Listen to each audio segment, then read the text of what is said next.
Bismillahirrahmanirrahim. Alhamdulillahirabbil alamin.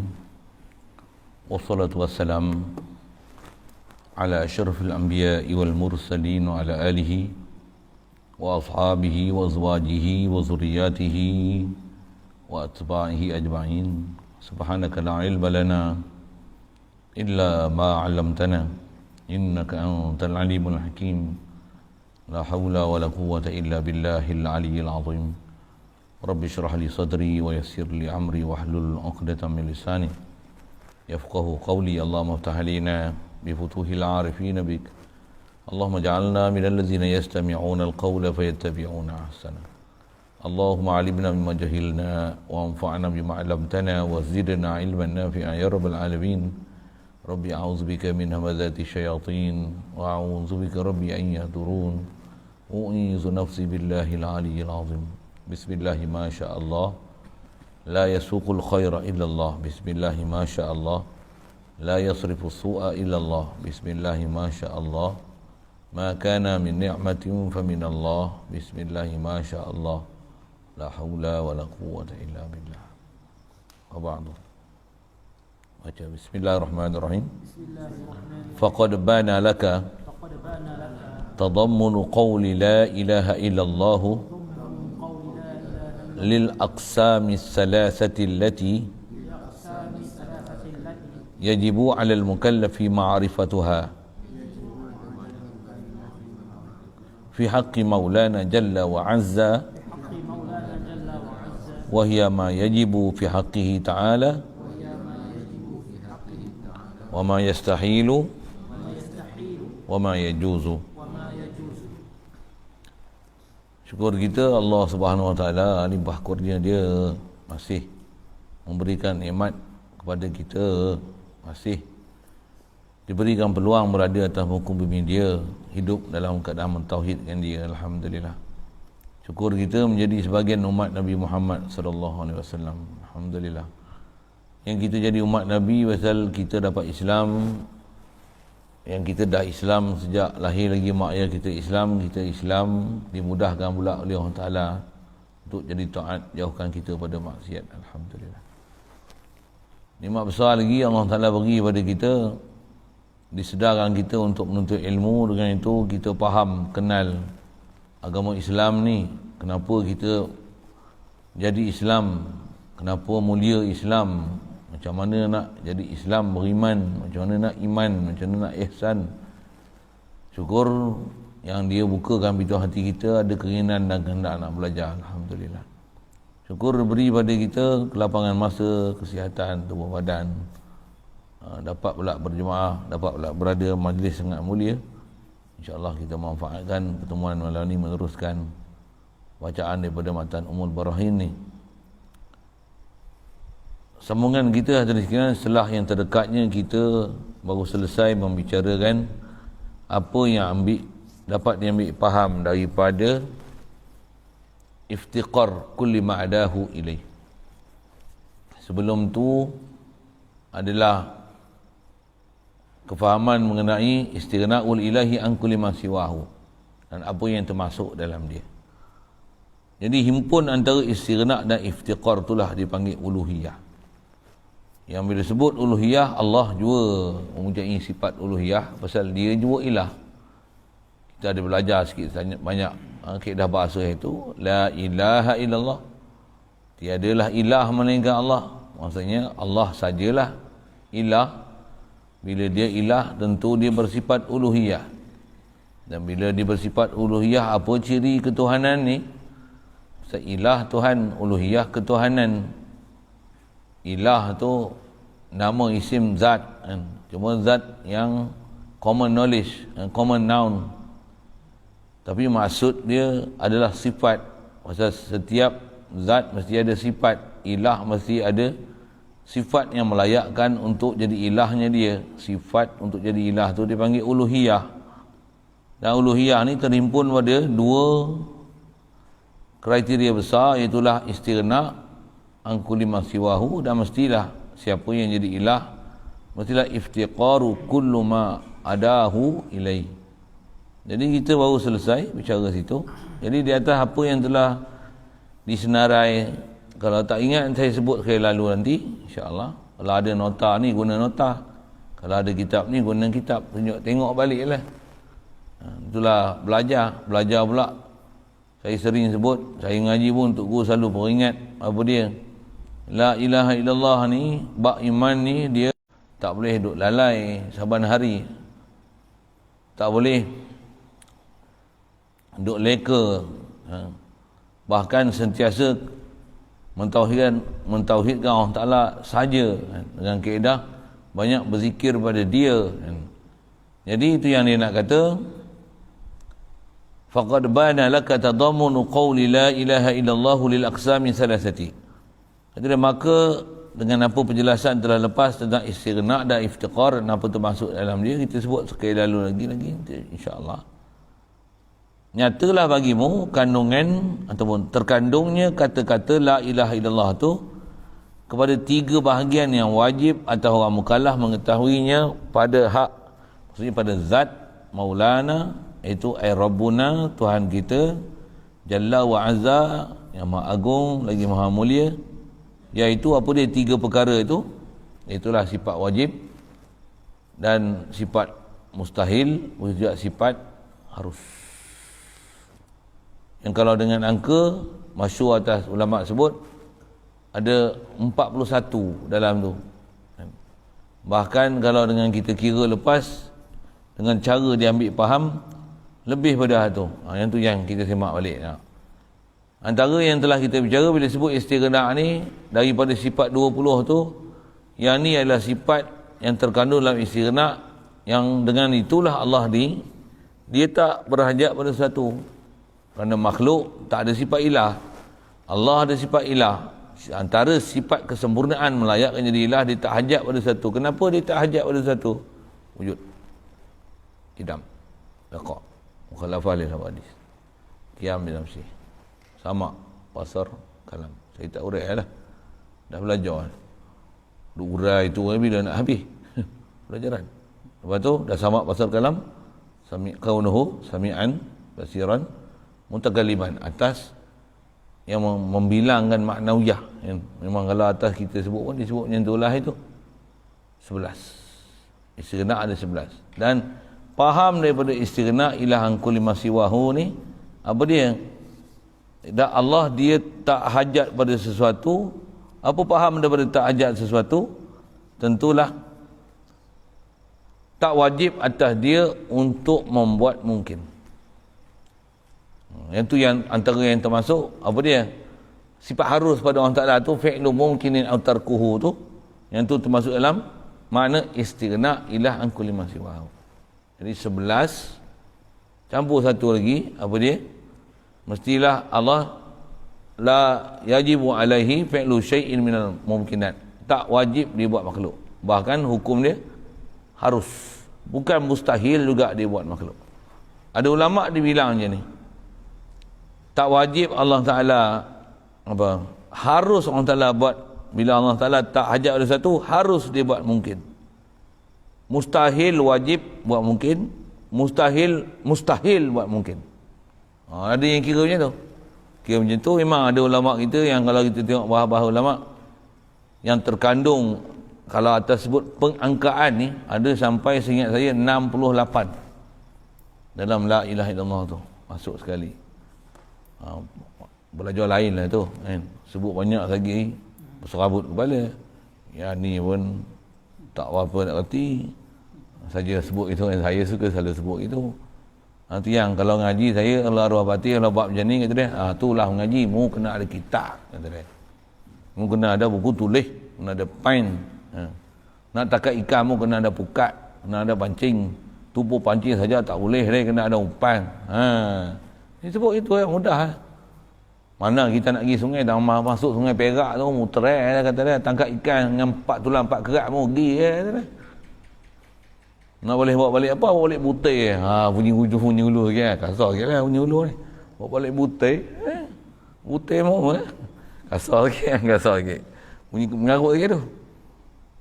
Tapi orang hulu sebut dia tu tak ada heran ni. Tak ada heran ni. Apa cerita ni? Saya ingat tu. Jadi kalau atas 11 itu diambil faham dari itu Allah Taala tak wajib buat mungkin, bahkan harus. Lepas tu ambil faham juga daripada Allah Taala istighna ni apa dia? Wajibnya tanazzuh daripada naqais. Disebut dengan khas tu wajib khadhu minhu tanazzuhu ta'ala anin naqais. Siap. Jadi 10 11 12 13. Jadi dia tak jadi 41 ni kalau kira macam ni. Kalau atas kira 41 hanya kira tang sifat 20 tu saja. 11 lawan dia 11. Kan. Dah jadi 22. Siap. Jadi sifat harus satu hari saya tinggal. Allahumma salli ala 11 tu yang istighna, lawan itu 11 22, satu lagi masuk sifat harus. Kalau atas ni masuk satu lagi tanazzuhu, maksudnya maha suci Allah Taala, nyahkan daripada Allah Taala, nafikan daripada Allah Taala, tolakkan daripada Allah Taala apa-apa kefahaman yang menunjukkan kekurangan daripada Allah Taala. Ada bab kita dah syarah pun. Jadi pelajaran malam ni bukan saya nak syarah tapi nak ambil rumusan kan. Apa macam mana boleh tadammun terkandungnya la ilaha illallah ni, walaupun kalimah yang sangat pendek tapi dalam dia punya arti yang sangat besar. Yang ni pun sekurang-kurang minimum belajar untuk ambil faham apa dia tadammun dalam la ilaha illallah. Siap. Kemudian iftiqar pula. Bila semua makhluk berhajat pada Allah Ta'ala ni, kenapa semua makhluk berhajat pada Allah Ta'ala? Pasal Allah Ta'ala ada dia. Dia stop. Itu semua makhluk hajat ada dia. So ada zat, sifat, af'al, milik. Tak ada siapa yang daripada makhluk ni mempunyai mutlaknya zat, sifat, perbuatan dan milik yang macam Allah Ta'ala. Mana ada macam Allah Ta'ala? Tak ada semacam Allah Ta'ala ni. Makhluk semua mukhalafah daripada Allah Ta'ala. Allah mesti mukhalafah daripada makhluk. Dan mukhalafah Allah dan makhluk ke Allah Ta'ala ni, istilah mukhalafah ni dua-dua belah mukhalafah. Allah mukhalafah dengan makhluk, makhluk mukhalafah dengan Allah Ta'ala. Bukan sebelah hanya mukhalafah. Allah mukhalafah dengan makhluk, makhluk mukhalafah dengan Allah Ta'ala. Dan dia tak faham mukhalafah tu dia mesti opposite meaning. Allah ada, makhluk asal tak ada. Mesti maksud dia macam tu. Itulah mukhalafah. Kalau asal kita faham bahasa Melayu, mukhalafah ni atas bawah, kiri kanan, depan belakang, tu putih hitam. Dalam konteks ketuhanan ni bukan macam tu. Konteks ketuhanan ni Allah wujud, kita adam. Allah kidam, kita baharu. Allah baqa', kita fana. Tu si faham itu. Si faham itu. Dan atas khas nak sebut kenapa semua makhluk mesti berhajat pada Allah Taala. Pasal dia sah. Kalau dia jadi dua belah dua, lemah mustahil. Kita dah faham dah dengan burhan. Memang Allah ilah. Allah ni ilah dan ilah ni satu lah. Dan ilah tu nama dia Allah, dan tentulah dia saja bersifat uluhiyah, iaitulah dia tak hajat pada satu, semua makhluk mesti hajat pada dia. Okey, satu adanya. Lagi kenapa semua makhluk berhajat pada dia? Mesti dia kuasa, kudrat, iradat, ilmu, hayat. Kalau dia lemah, siapa dia hendak? Kalau tak ada kehendak, siapa hendak ke dia?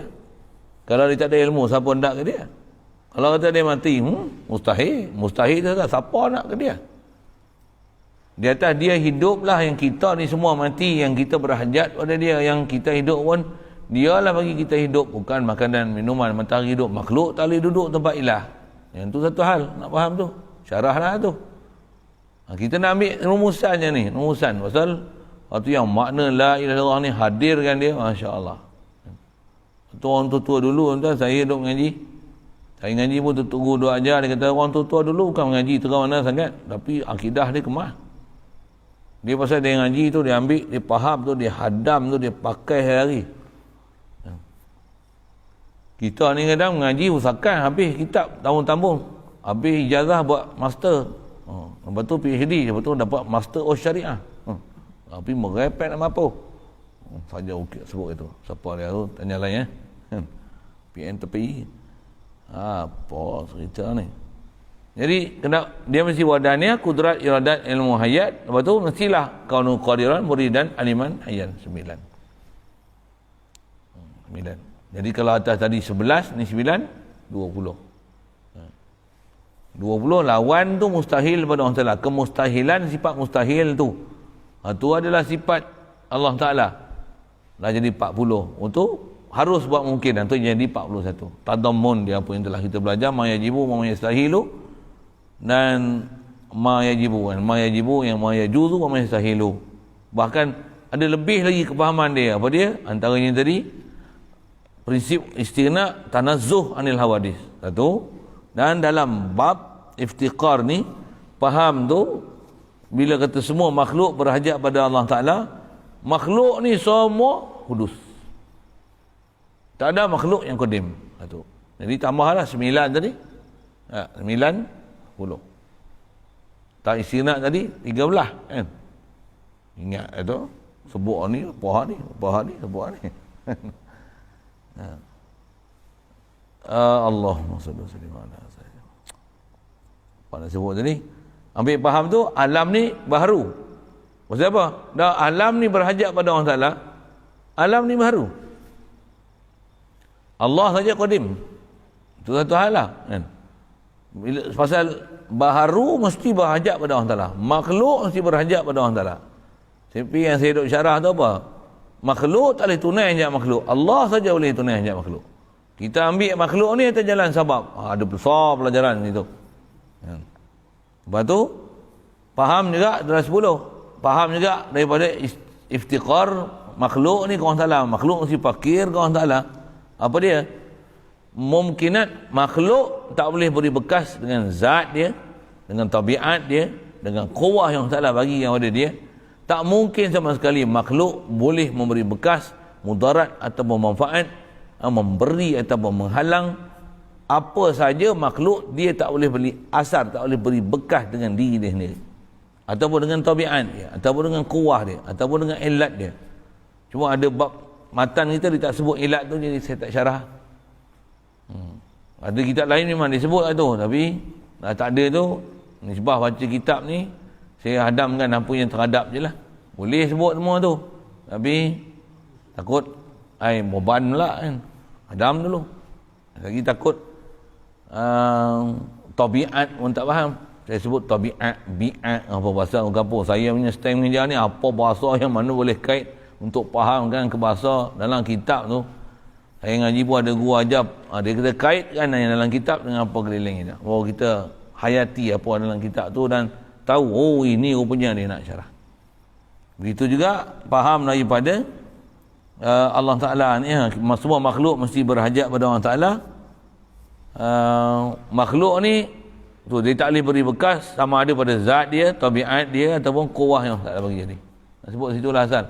9 makhluk semua baharu. 10 makhluk tak boleh beri bekas dengan zat dia, tabiat dia, kuwah yang tak ada bagi pada dia. 11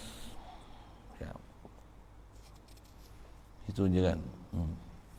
Jadi atas pengangkaan tu 13 pada istighna. Allahumma salli wa sallim. 11 pada iftiqar 24. 13 24 kali 2 maksudnya apa? Sebaliknya tu mustahil pada Allah Ta'ala. Betul, yang tu sifat Allah Ta'ala. Istighna Allah daripada angku lima sibahu, iftiqar kulima adahu ilahi, itu sifat Allah Ta'ala lawan dia. Jadi ada 48. Itu atas kira dengan ikut apa dalam Mata'umul Barahim. Atas kira sifat 20 je, tak ambil tambahan yang disebut 41 sekali lalu lah jatuh. Siap. Selesai pada la ilaha illallah. Wa amma qauluna. Situ dulu. Ada soalan? Boleh?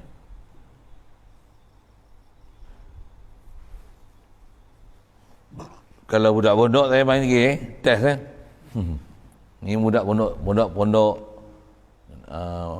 veteran. Veteran ya. Wah, bila bahasa kita.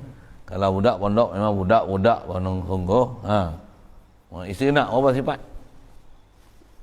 Tambah dengan istilah-istilah kita dah belajar, ma'ani, ma'nawiyah sebelum tu. Salbiyah, nafsiyah, salbiyah. Berapa daripada nafsiyah? Sifat salbiyah masuk dalam istighna ke iftiqar? Nafsiyah apa dia? Tak ingat? Bangun. Salbiah apa? Salbiah 6. Bagus. Belajar kitab apa? Bangun. Makni apa? Gagal. Bila nak pandai? Bangun. Saya pergi report lagi malam ni. Bukan gaduh report kan? Bagi mesej ya. Anak makcik ni gagal. Ngaji tidur. Ya pondok tak ada macam tu deh. Ujian pun tak ada. Tapi duk kena uji sedia. Sampai pasal pelajaran tu bukan untuk uji. Uji tu macam faham tak faham. Pula tu kefahaman yang ada tu nak pakai. Itu ya. Okey, tambah ilmu tauhid, ilmu nak pakai. Ilmu nak pakai. Dah tu bila tengok macam tak boleh pakai je, mesti kena panggil. Mesti kena panggil. Takkan hidup ilmu yang dia ajar macam tak pakai satu pun. Kalau ada masalah tak ingat, mesti kena bimbing apa masalah dia ni. Jumpa muzakarah, muntala'ah, apa seumpama masalah. Baik, kalau tak ada soalan terus kita. Nak masuk pada Muhammadur Rasulullah. Baca bismillahirrahmanirrahim.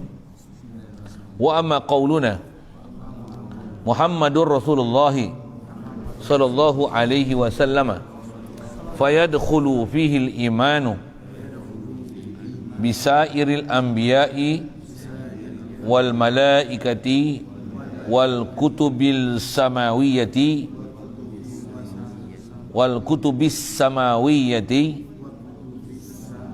wal yaumil akhiri li'annahu alaihi salatu wassalamu jaa bitafdiqi jami'i dhalika kullihi.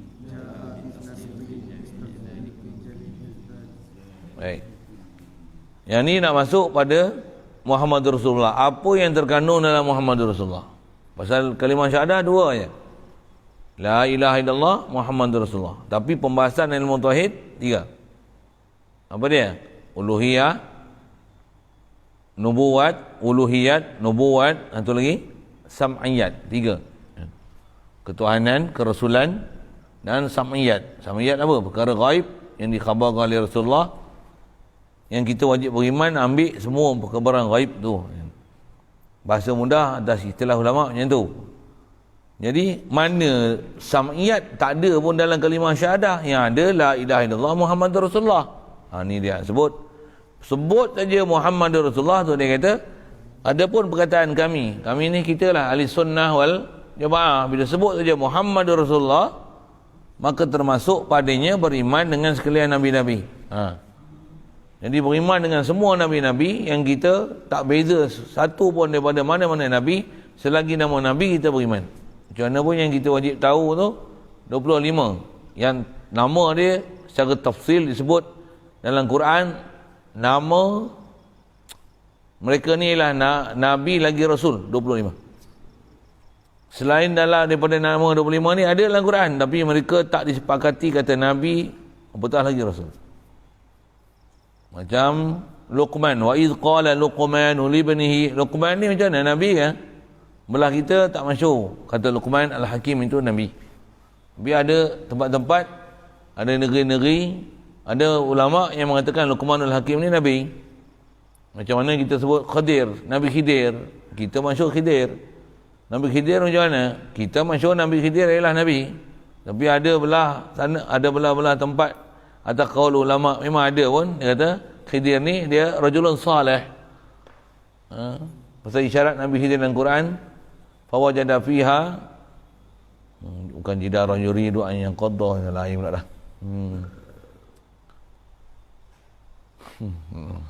Belak nak campur, siapa boleh tolong? Hafiz tak ada, ingat apa-apa saja. Tak boleh minta tolong.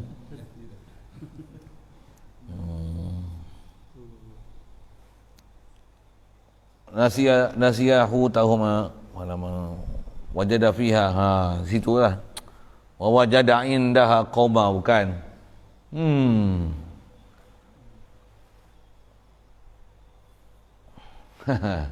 Abdina min ibadina salihin faqala tawayr, masuk surah lain. Biarlah dulu. Nak sebut kata Khidir, nama dia tak sebut dalam Quran. Disebut rajulun salih tu. Tapi masyhur kita kata Khidir nabi. Ada pun yang 25 tu waktu ittifaq mereka Nabi Rasul. Ada pelajaran dia lain lah situ. Tapi nak kata bila sebut Muhammad Rasulullah,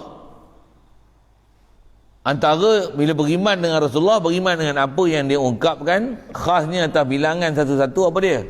Bab Nabi-Nabi termasuk dalam tu Rasul. Nabi itu umum termasuk dalam dia Rasul.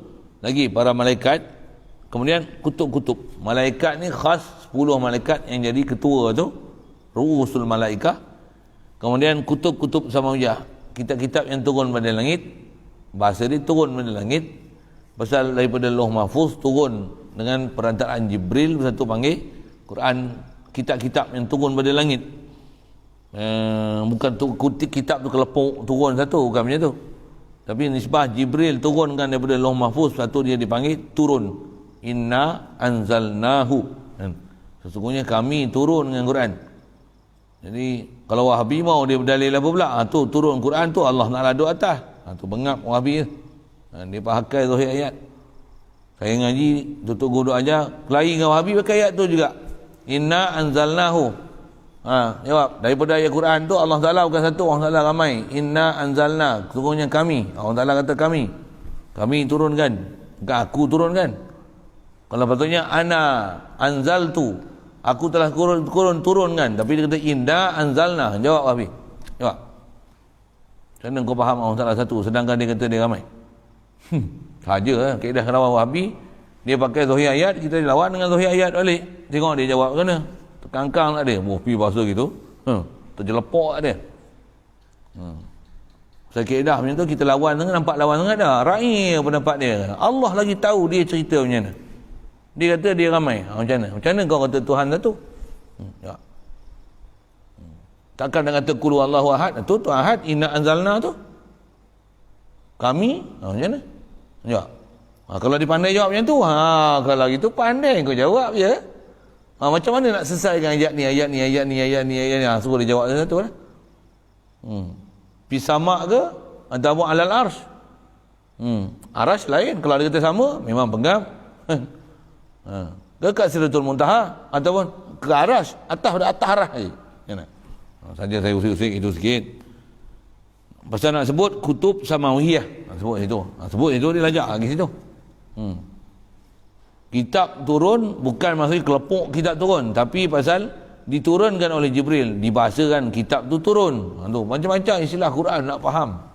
Faham zahir ayat ni itu yang terlentang terap faham habis. Bukan faham betul, sesat menyesatkan. Alhamdulillah. Lagi apa?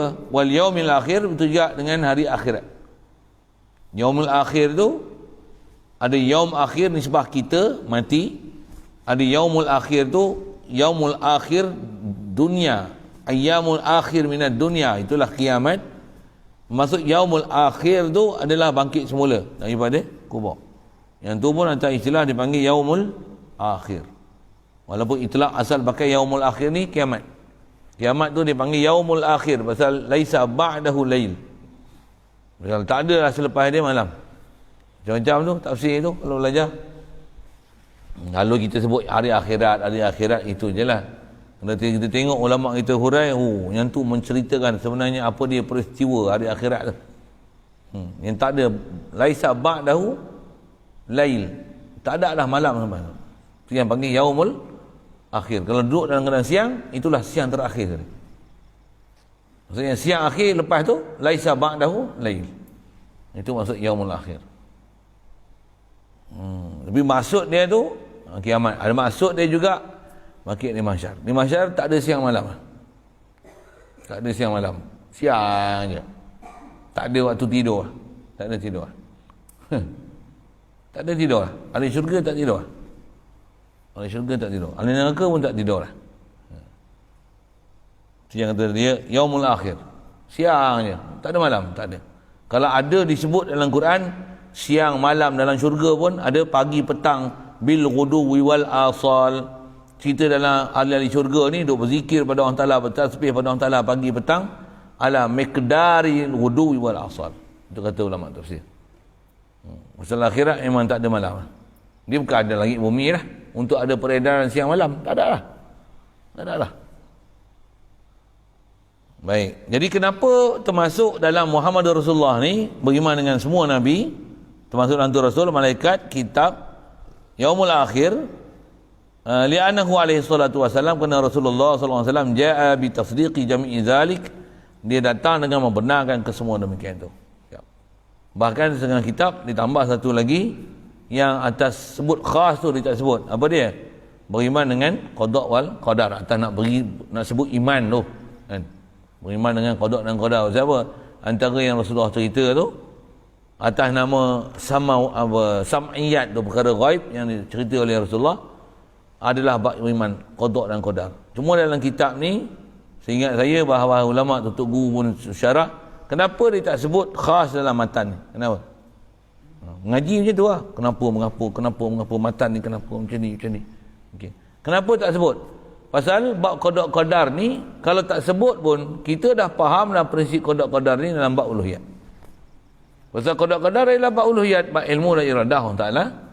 Semua yang ada ni adalah berlaku mesti dah sabit dalam ilmu Allah Taala dan iradah Allah Taala, dan tak ada apa yang berlaku ni melainkan semua adalah perbuatan Allah Taala, mesti muafakat dengan kudrat, mesti muafakat dengan iradat dan ilmu Allah Taala. Yang itulah qada dan qadar. Tak perlu bilang sini pasal dia termasuk dalam bab uluhiyah. Ulama gitu tu dalam cara dia ambil faham. Baik, selesai sedang je tu. Jadi sebut Muhammad Rasulullah mesti membenarkan semua tu. Dengan bahasa lain membenarkan semua rukun iman. Tu qada qadar tak disebut. Qada qadar dia termasuk dalam bab uluhiyah, beriman dengan iradah, ilmu, kudrat. Termasuk dalam qada dan qadar. Khas huraian tu kalau tak faham tanya lain. Panjang umur pula ngaji lain. Itu yang kena mengaji lama tu. Kitab ni kalau tak sebut, ngaji kitab lain lah pula. Kalau yang ni pun tak ingat, ngaji lain pula, ulang lagi. Sampai je lah, sampai hadam lah. Khatam satu hal. Hadam tu. Hadam. Istilah hadam tu boleh ambil betul-betul. Lekat. Saya ngaji tu, antara tu sebut, mazbut. Kata dia. Mazbut ni, maksudnya kemas. Tambah hafal sibik mata. Macam keluar perlu mensyingkan tu.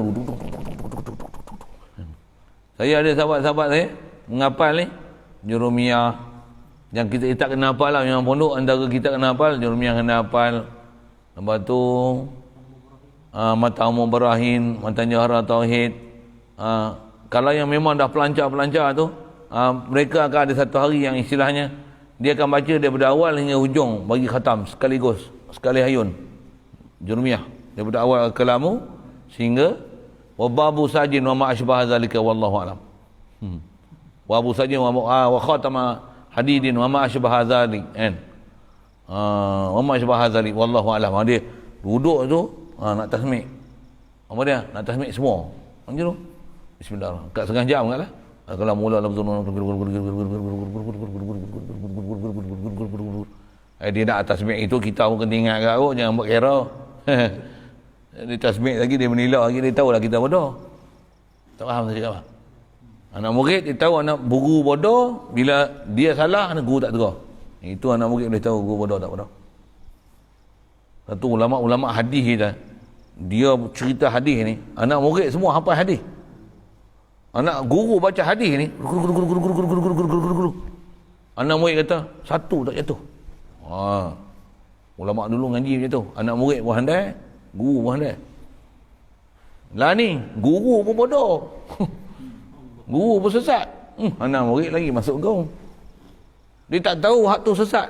Dia tahu terbaik, padahal sesat. Penjelasan yang jelas padahal sesat nak apa? Dia kata Allah Ta'ala terbaik, kata dia. Buka kita sini. Terbaik. Sesat nak apa? Tapi anak murid sesat habis. Guru pun sesat. Dia kata, zaman lah ni. Asal saya nak sebut.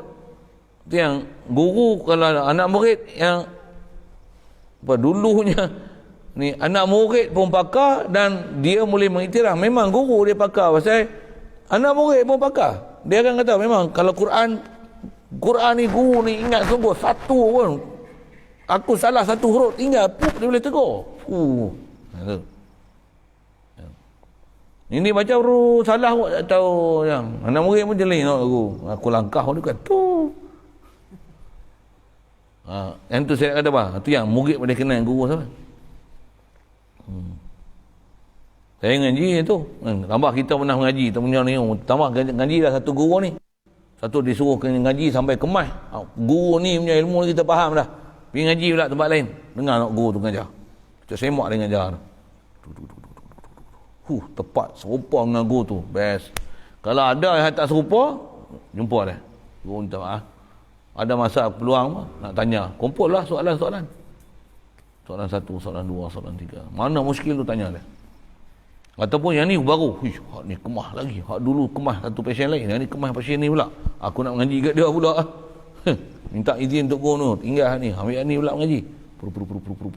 Siapa? Dia masing-masing guru lain cara, lain style, lain kelebihan dia. Ngaji dulu main macam tu. Kemah. Tu yang masya-Allah, bukan saja ngaji Quran tu. Semua ilmu tauhid dia, fiqh dia, tasawuf dia. Semua nahwu dia, sarah dia, balaghah dia, mantik dia, semua. Kita lah ni sebaru ngaji pun dah, baca buku seorang-seorang. Tak mahu itu. Kaedah mengaji bukan baca buku.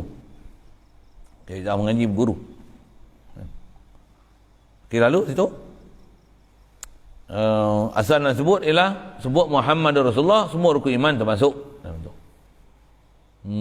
Asal nak cerita dia hafal tu lah kan. Jurumiyah, Matamu Ibrahim pun ada misal seorang kat saya. Hafal dari awal hingga akhir. 45 minit kak.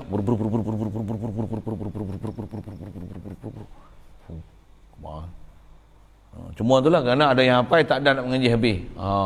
Tu. Dia rugi sikit lah. Pasal dia tak ada nak faham apa yang dia hafal. Khasnya saya nak sebut ini. Quran hafal 30 juzuk, tak ada mengaji. Tak ada mengaji langsung. Tak pernah jumpa apa ulama ahli sunnah wal jamaah, habis-habis baca terjemah. Tu jadi Wahabi ramai ya. Bukan sebarang orang yang jadi Wahabi ni, hafiz Quran. Sebab jadi Wahabi tu siapa? Pegang tu ayat-ayat. Tengok terjemah sendiri. Oh betul dia kata. Dalam Quran ada. Dia. Memang Quran ada maksud macam mana, hurai macam mana, nasih, mansukh, am, mutlak, muqayyad, menjemal, mufassal. Kita belajar ni tu belajar ambil qawaid dulu dalam tauhid, qawaid dulu dalam fiqh. Ambil qawaid dulu dalam tasawuf. Betul baru dah terlengkap tu, dah faham dah. Baru pergi tengok tu, tak sesat dah siapa. Yang dah lengkap, yang dah diproses, dah betul dah lagi dah. Kita nak tengok usul aja macam mana dia proses. Macam mana proses tu boleh dapat ni? Macam mana proses tu boleh dapat ni? Macam mana proses tu dapat ni? Nak tahu hak tu ya. Pasal yang kita dapat ni, format ni semua dah betul lah. Cantik lah. Mengikut kaedah ni, kalau fiqh kaedah ni, tasawuf kaedah ni, tauhid kaedah ni. Lepas tu bawa pergi masuk faham mentah. Dan kalau tak faham pun boleh tinggal yang siapa? Yang dah faham dah yang sepatutnya kena faham. Rumusan dah ada. Yang zaman lah ni orang tak mengaji tauhid, tak mengaji fiqh, tak mengaji tasawuf. Mereka buang parit lah ni. Orang mengaji Quran dah hadis. Lepas tu menggelepar lah. Quran tak boleh mengaji, hadis tak boleh mengaji, ngaji sekat-sekat, lepas tu jadi ahli istimbak. Istimbak hukum sendiri pada Quran hadis. Sikit lah. Sikit sebut ragam zaman lah ni tu. Mudah Allah Ta'ala pelihara kita semua tu. Siapa? Ni fitnah mengaji zaman lah ni tu lah. Tambah pula dalam mengaji Quran dia kata ni fiqh tak betul pasal bertentangan dengan Al-Quran ni. Saya kalau sebut nama Muhammad tu lagi panjang saya nak sebut kan. Ada sekali saya dengar dia duduk bertikai hadis Isra' Mi'raj. Ada hadis Isra' Mi'raj kata Rasulullah ni, dia ada riwayat sebut Rasulullah bermalam di rumah Hani. Kan?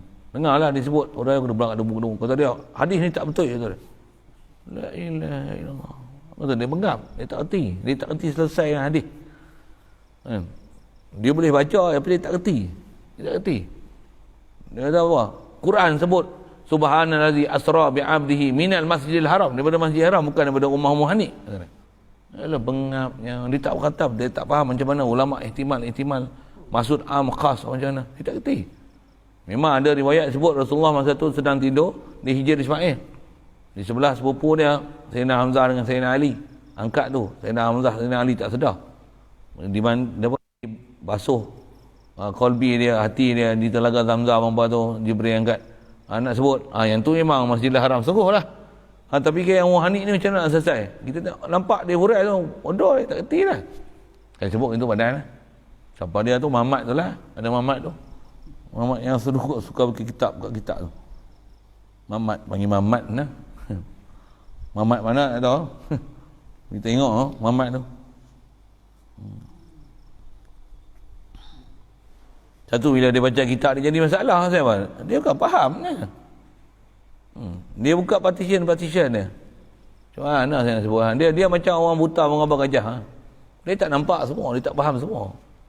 Dia gambar kaki, kata dia, gajah ni, kata dia, macam tiang rumah. Dia bukan kaki lah. Ada ketika main-main bau ni, dia hurai macam tu pula. Dia kata apa? Gajah ni, kata dia, macam nyiru tu. Dia bukan telinga. Boleh kipah ni lah gajah. Dia orang buta menggambar gajah. Dia bukan nampak semua. Ulama kita, oi gajah seekor, dia cerita ni sebiji. Boleh faham sebiji seekor gajah tu. Dia faham satu-satu partition sikitlah sana. Baik. Ada bab senang je ni. Baca lagi. Bismillahirrahmanirrahim. Wa yu'khadhu minhu wujubu sidqi rusuli alaihimus salatu wassalamu wa istihalatul kadhibi alaihim wa illa lam yakunu rusulan umana'a li maulana al-alimi bil khafiyati jalla wa azza wa istihalatu fi'lil manhiyati kulliha li'annahum ursilu liyu'allimun nasa biaqwalihim wa af'alihim wa sukutihim fayalzamu alla yakuna fi jami'iha mukhalafatun li amri maulana jalla wa azza alladhi ikhtarahum ala jami'i khalqihi wa aminahum ala sirri wahyihi. Jadi antara yang kita faham disebut Muhammadur Rasulullah, Muhammad utusan Allah Ta'ala. Apa maksudnya? Dia ambil daripadanya, maksudnya ambil faham daripadanya. Wajib Nabi Rasul ni mesti benar sekalian Rasul yang diiringi selawat dan salam. Itu sebagai doa iyalah. Semua Rasul mesti benar. Pasal kita sebut Muhammadur Rasulullah, bila Muhammad benar, Muhammad juga cerita Nabi Rasul dulu, semua Nabi Rasul benar. Siap. Lagi, bila Muhammad Rasulullah, Muhammad utusan Allah Ta'ala, maksudnya apa? Mustahil dusta atas mereka. Sebalik tu, mustahil. Mesti sidik, mustahil kazib. Baik, kenapa mesti macam tu? Kerana jika tidak, nescaya mereka tidak menjadi Rasul-Rasul yang dipercayai. Nescaya dia akan jadi orang khianat. Tak boleh dipercayai pasal menipu. Mustahil mereka menipu. Satu, jangan kena berhati-hati dan berjaga-jaga kisah-kisah menceritakan Nabi-Nabi dan Rasul menipu. Jangan. Ada bab saya dah syarah tu. Baik.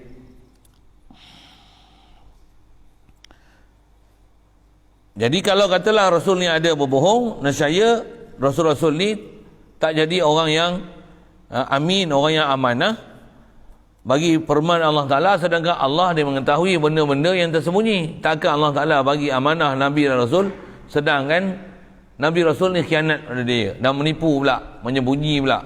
Takkan jadi macam tu. Takkan jadi macam tu. Mustahil sangat. Jadi ambil faham asal, Muhammad Rasulullah mesti sidik, mustahil kadzib. Lagi. Dan mustahil berbuat segala yang dilarang. Tentulah mustahil buat benda dilarang. Larang tu atas kita bicara dah dulu. Sama ada larang tu larang haram, makruh ataupun khilaf aula, hatta yang harus sekalipun Nabi Rasul takkan ambil atas jalan berlazat-lazat dan bersyahwat. Berlazat bersyahwat tu maksudnya atas semata-mata berseronok. Mustahil mereka begitu. Bahkan semua apa yang mereka buat tiada lain melainkan semuanya adalah taat. Siap. Alasan macam mana? dibagi juga ni, walaupun bab burhan dulu kita belajar dah, kerana mereka diutuskan supaya mengajar manusia melalui perkataan, perbuatan dan diam mereka itu. Maka semestinya kesemuanya itu tidak bercanggah dengan perintah Maulana Jalla wa Azza yang memilih mereka dan yang memilih mereka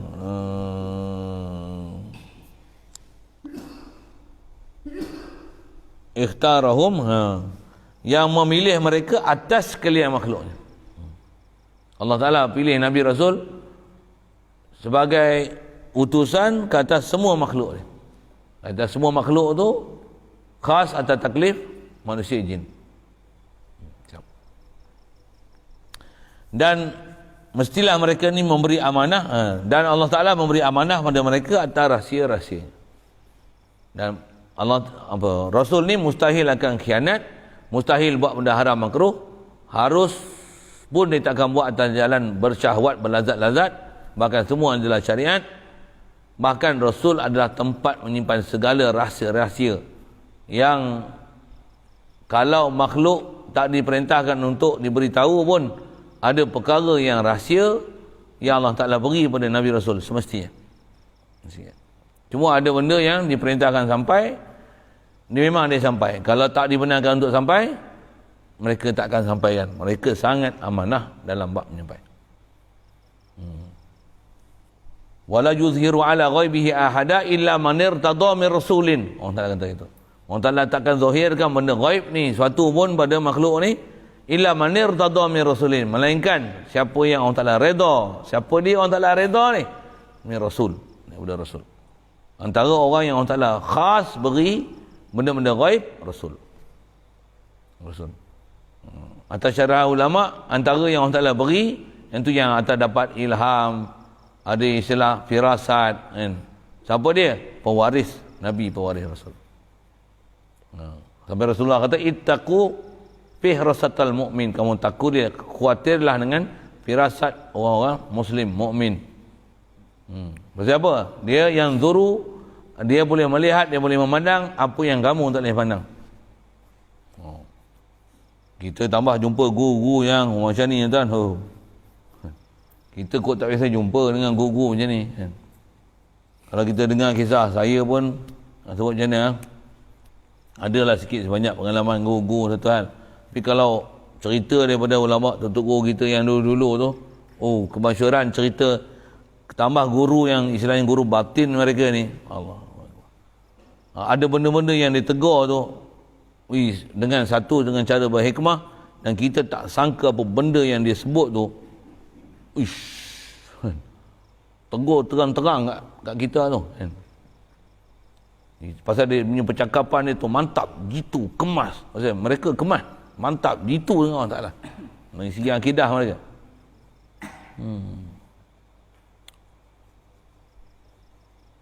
Kita tengok tegur biasa je lah, contoh kan.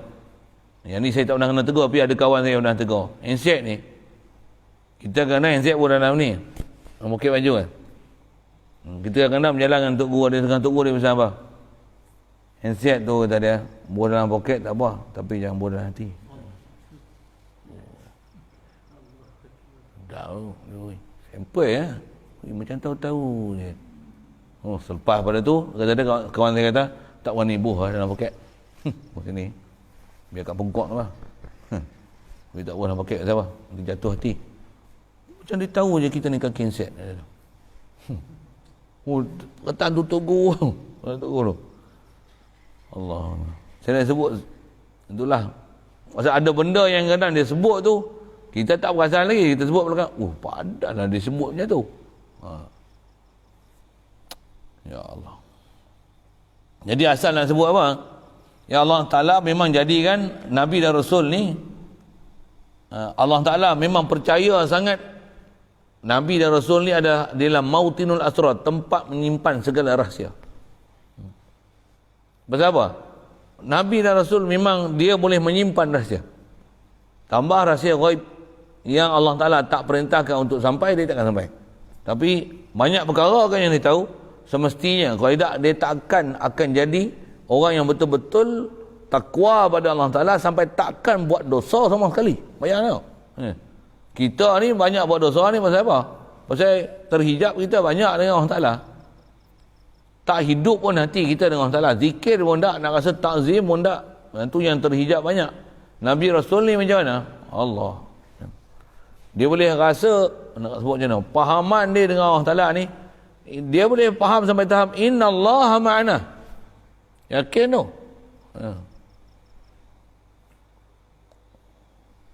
Kalau kata tak ada siapa pun ikut dia, pengikut dia pun, yakin tak? Allah nasiru, Allah ma'i. Allah nazirun ilayya, Allah syahidi, Allah saksi aku, dia tengok aku, dia bersama dengan aku. Tak risau langsung. Tu kata jangan kata Nabi-Nabi, para ulama kita pun macam tu. Tutup guru kita yang kita duk faham, memang mereka ni lalu perjalanan tauhid sungguh-sungguh ni. Mereka punya yakin ni sangat luar biasa. Yakin mereka ni luar biasa sangat. Tak pegang dengan makhluk langsung. Dan kalau dia bercakap tu, memang sepatutnya kalau dia bercakap tu, orang gerun dengan percakapan dia. Berani sungguh. Panglima perang tak berani tu, cuk. Tapi Tok Guru jangan.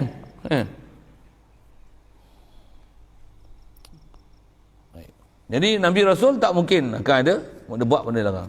Sikit ke sana, cuma asal nak sebut Muhammadur Rasulullah mesti membenarkan apa yang semua rukun iman, lagi mesti mereka ni siddiq, mustahil kadzib, mestilah mereka ni amanah, mustahil khianat. Siap. Wa yu'khadhu minhu. Itu dulu. Situ je. Sikit lagi. Faqad bana laka. Habis sikit tu. Nak ambil faham dengan Muhammad Rasulullah tu saja. Baca sikit lagi. Bismillahirrahmanirrahim. Wa yu'khadhu minhu jawazul a'radil bashariyati alaihim. Idzaka la yaqdahu fi risalatihim wa uluwi manzilatihim indallahi ta'ala bal zaka mimma yazidu fiha. Satu lagi ambil faham daripada Muhammad Rasulullah. Bila sebut Muhammad Rasulullah, dia makhluk, dia manusia, dia bukan Tuhan. Dia bukan Tuhan. Siapa faham Muhammad Tuhan, bodoh. So, kita syahadah Muhammadur Rasulullah. Bahkan bukan saja bodoh, kufur, keluar daripada jalan agama Islam. Begitu juga kalau duk faham kata Nur Muhammad ni Tuhan, jelmaan Tuhan, kufur akidah. Kufur akidah. Salah. Nur Muhammad bukan Allah. Allah bukan Nur, subhanallah. Subhanallah. Jaga juga ada juga pahaman-pahaman sivil macam tu kan. Dia kata dan diambil faham daripadanya harus ada ciri-ciri kemanusiaan pada diri mereka itu Rasul. Harus mereka bersifat dengan Rasul. Siapa? Muhammadur Rasulullah, utusan Allah. Ini bukan Allah. Jadi kalau berkata Allah, dia siapa? Dia manusia, bersifat manusia. Dan apa hukum dia bersifat manusia? Harus. Bila harus tu maksudnya ada waktu dia tak bersifat dengan sifat manusia. Untuk sifat apa? Bersifat dengan sifat malaikat. Tak mana? Tak derhaka. Sifat binatang takkan sekali. Satu menjatuhkan martabat dia. Tapi bersifat manusia dari sudut makan, minum, beranak, beristeri, sakit, demam, yang tak menjatuhkan martabat mereka, ni mereka Rasulullah. Bila utusan Allah Ta'ala mesti mereka special, takkan ada yang boleh menggagalkan misi dan visi mereka untuk jadi Rasul. Semestinya macam tu. Wajib pegangan kita macam tu. Jadi di atas kata Muhammad Rasulullah, mereka ni manusia. Kerana yang demikian itu, bersifat jadi manusia ni tidak mencacatkan pengutusan dan ketinggian kedudukan mereka di sisi Allah Ta'ala sama sekali. Jadi manusia bukan jadi hina, bukan. Bahkan manusia adalah salah satu sebab mulia. Bahkan nisbah kedudukan manusia dengan jin ni, siapa mulia lagi? Manusia ke jin? Marah puak jin lagi. Dia punya kedekat lain dengan kita. Tapi belum tentu dia boleh taat macam mana kita taat. Satu, Allah Ta'ala tak lantik Rasul-Rasul di kalangan jin. Tapi mereka nisbah fizikal, lawan kalah kita. Tapi kalau nisbah dia punya kematangan, dia cepat matang pada kita. Beranak-beranak, dia dah balik lah. Bukan balik, sorry saya sebut. Dia beranak-beranak macam anak ayam, boleh pandai makan sendiri, boleh ajar lah. Otak dia memang kosong, beranak-beranak, tak ada ilmu. Tapi boleh ajar lah. Beranak-beranak boleh ajar. Kita mana beranak-beranak bodoh lagi. Sampai 7 tahun, 8 tahun bodoh lagi. 5 tahun kot nak boleh ada ilmu sikit. Mau nak belajar alik batah, mau masuk tadika. Mau kena umi, abi, sikit-sikit tu Tehgeh. Dia beranak-beranak. Jin ni beranak-beranak, dia dah boleh ada kubayan untuk menerima ilmu. Cuma dia kosong. Dia tak kosong, apa ilmu yang ada dia pada dia, apa yang dia ajar pada dia, itulah dia. Kalau baik, baiklah. Kalau jahat, jahatlah. Konsep tu dengan manusia sama. Manusia pun beranak-beranak kosong. Cuma kebolehan untuk boleh menerima ilmu, dia istilahnya berakal, balik. Jin, beranak-beranak, kena ajar dah semayang. Kena ajar dah kena Tuhan. Kalau waktu ni beranak, waktu ni masuk isyak dah, wajib ajar dia semayang isyak dah. Beranak-beranak wajib semayang isyak. Macam mana nak boleh semayang isyak? Ajar dia semayang. Bagi kenal nama dia, buah nama dia, kenal dengan Tuhan, kamu ni makhluk, ada orang mencipta kita, siapa dia, sampai dia faham tu, ajar sembahyang macam mana, baca Fatihah macam mana. Masa tu kena ajar. Dia taklif, beranak-beranak taklif lah. Kau ada OKU di kalangan jin tu Down syndrome ke apa, jin Down syndrome. Kita tanya dia mana ada tak ada? Ada. Jangan tak ada. Macam mana kita punya keadaan, ada Islam, ada kafir, ada kedai, ada lembut, ada mainan, macam-macam perangai. Macam itulah jin perangai-perangai dia. Dari segi tabiat, sifat perangai sama. Dari segi sama dengan manusia, dari segi kepelbagaian tu sama. Tapi siapa mulia? Manusia lagi mulia. Satu, tak ada Rasul dan Nabi di kalangan jin. Tak. Kalau manusia boleh taat, takkan jin tak boleh taat. Jangan buat malu. Pasal dirinya kubayan lebih dari kita. Kalau kita boleh sembahyang 5 waktu, sepatutnya dia sembahyang lebih lagi. Kalau kita boleh hafal Quran, dia boleh lebih hafal lebih lagi daripada kita. Umur dia pula lebih dari kita. Saya biasa jumpa ada jin umur sampai 200 tahun lebih. Biasa bersembang. Saya cerita jin lagi, ramai orang minat. Sini pun dia orang bukan bisa dengar saya sembang jin. Saya biasa ada kat kawan pondok, dia cerita bab jin, dia nak dengar sangat. Sambung 3 hari 3 malam. Buat daurah cerita jin lah. Daripada mula saya berjumpa dengan jin tu, satu cerita debu. Dia minat lah. Dia tahu saya pernah jumpa dengan jin. Panggil tu, dia buat daurah kat dia sehari. 3 hari buat cerita sambung. Dekat dia seorang saya cerita itu, orang lain saya tak cerita itu lah. Kalau ada pun, ada berkenaan tu nak cerita pun, buat apa baik kau ajar tauhid. Dia memang ngaji dah, habis Quran pun, kiraat dalam kepala. Tak heran lah. Satu saya cerita kat dia.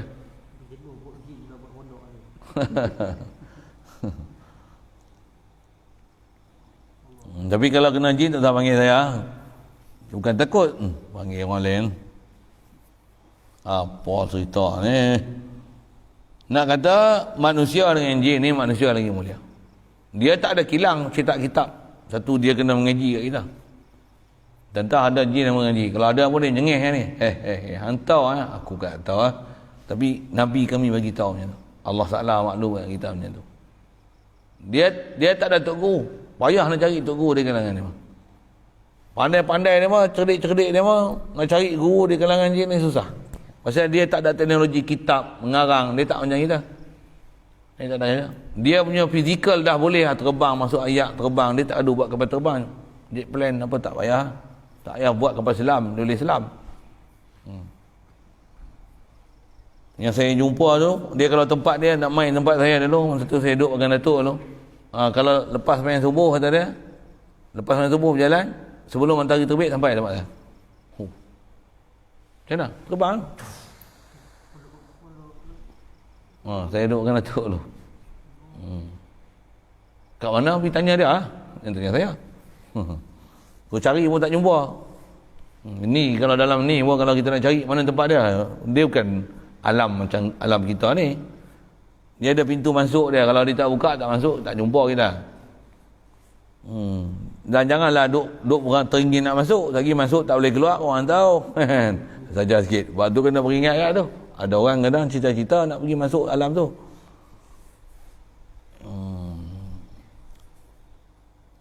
Dia nampak kita, tapi kita tak nampak dia. Untuk dia boleh ke buat jahat kat kita? Kalau kita takwa dengan Allah Ta'ala, dia lagi takut kat kita daripada kita takut kat dia. Sayyidina Umar, dia lalu satu lorong, Rasulullah saksikan kalau dia lalu satu lorong tu, dia kata iblis akan cari lorong lain, walaupun Sayyidina Umar tak pernah nampak iblis. Oh. Kita takut iblis duk tenggek atas kepala 40 ekor kan. Oh, sikitlah situ. Satu yang tutup guru kita suruh nasihat, zikir banyak, selawat banyak, jangan duk lalai. Mudah-mudahan Allah Ta'ala pelihara kita semua. Satu tambah orang-orang ada gangguan apa banyak, kena minta perlindungan Allah Ta'ala. A'udzubillahi minasyaitonirrajim, a'udzubillahi minasyaitonirrajim, rabbi a'udzubika min hamazati syayatin wa a'udzubika rabbi ayahdurun. Banyak kena banyak baca Quran, kena banyak selawat atas Nabi. Pasal memang yang kena ganggu macam-macam kena ganggu. Kita mungkin tak kena ganggu hal tu, tapi jangan tak tahu duk kena ganggu macam-macam juga sebenarnya.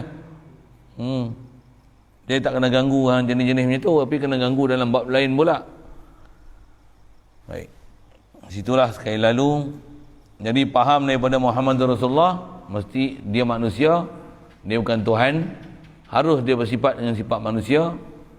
Tak jadi aib atas dia bersifat manusia, selagi sifat manusia itu, macam mana kita belajar lepas, yang tak menjatuh dan menggagalkan visi dan misi dia sebagai Rasul. Tak menjatuhkan martabat dia dan menggagalkan misi dan visi dia sebagai Rasul. Ada pelajaran lain tu, refer balik pelajaran lama. InsyaAllah sambung nanti. Faqad bana laka tadamunu kalimatai syahadah ma qilati hurufiha li jami'i ma yajibu 'alal mukallafi ma'rifatuhu. Itu dulu. Ada soal?